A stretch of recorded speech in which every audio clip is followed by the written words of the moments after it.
रमेश विधुड़ी का बयान सियासी तौर पर दिल्ली विधानसभा चुनाव में कितना नुकसान और फायदा करेगा, अगले कुछ मिनट में समझिए पूरी कहानी। बहरहाल रमेश विधुड़ी का बयान असल में उनका निजी निशान हो सकता है। वो फायदे में भी रह सकते हैं, अपना चुनाव भी जीत सकते हैं, लेकिन भाजपा का क्या होगा? मुख्यमंत्री आतिशी और अरविंद केजरीवाल तो पूरी दिल्ली में घूम घूम करके शोर मचाएंगे, उन्हें तो मौका मिल गया है। आतिशी से पहले तो रमेश विधुड़ी ने प्रियंका गांधी पर टिप्पणी की और बॉल बिल्कुल वैसे ही थे। रमेश विधुड़ी ने दानिश अली को भरी संसद में खूब भला बुरा कहा और जब रमेश विधुड़ी बोल रहे थे तो भाजपा के कई सांसद मुस्कुरा रहे थे। सबने देखा, लेकिन चुनाव में कोई फर्क नहीं पड़ा। बीएसपी छोड़कर कांग्रेस के टिकट पर चुनाव लड़े दानिश अली तो भाजपा के उम्मीदवार के सामने चारों खाने चित्त हो गए।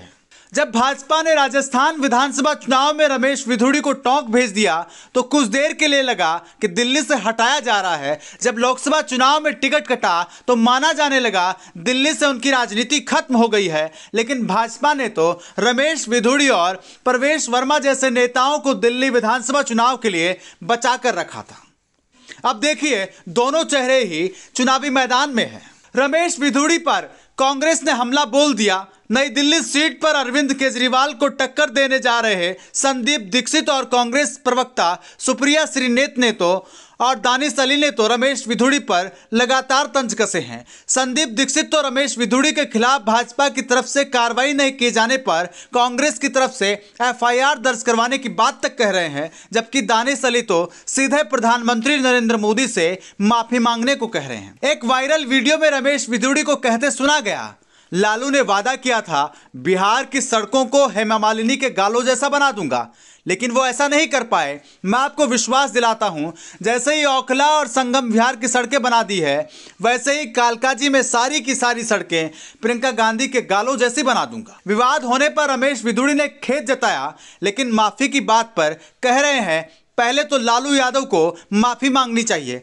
कहा, अगर ये गलती है तो जिसने सबसे पहले किया उसे माफी मांगनी चाहिए। क्या हेमा मालिनी महिला नहीं है?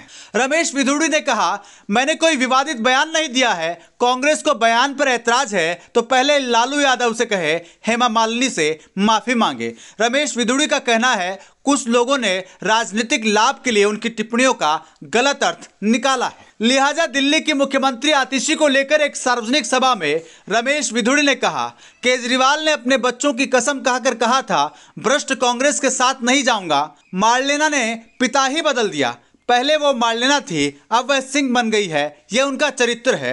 भाजपा नेता विधुड़ी के बयानों का दिल्ली चुनाव पर क्या असर होता है देखना होगा। अगर रमेश विधुड़ी ने सिर्फ प्रियंका गांधी पर टिप्पणी की होती तो उतना असर नहीं होता जितना आतिशी पर टिप्पणी का हो सकता है। जो बात रमेश विधुड़ी ने कही उनके लिए कोई नई बात नहीं है, ये सब उनकी राजनीति का ही हिस्सा है। कोई भी नेता ऐसी बातें कम ही बोलता है जो उनके समर्थकों को पसंद न हो सकता है रमेश विधुड़ी की बातें उनके समर्थकों को खराब न लगे और कालकाजी विधानसभा सीट में निजी तौर पर उनको फायदा मिल जाए, लेकिन यह भी तो हो सकता है बाकी दिल्ली में भाजपा के लिए यह महंगा सौदा साबित हो जाए। लोकसभा चुनाव में दानिश अली पर रमेश विधुड़ी के बयान पर पूरे उत्तर प्रदेश में असर माना जा सकता है, लेकिन अमरोहा में तो कोई असर नहीं हुआ। अमरोहा में तो रमेश विधुड़ी की राजनीति के शिकार दानिश अली तो अपनी सीट तक नहीं बचा पाए। तो कुल मिलाकर देखना दिलचस्प होगा दिल्ली के चुनाव में रमेश विधुड़ी का बयान भाजपा के लिए कितना फायदा और नुकसान का सौदा साबित होता है। आपकी क्या कुछ राय है? क्या नेताओं को इस तरीके के बयान करने चाहिए या नहीं करने चाहिए? कमेंट बॉक्स में अपनी राय जरूर बताएं। ब्यूरो रिपोर्ट, संसार क्रांति न्यूज।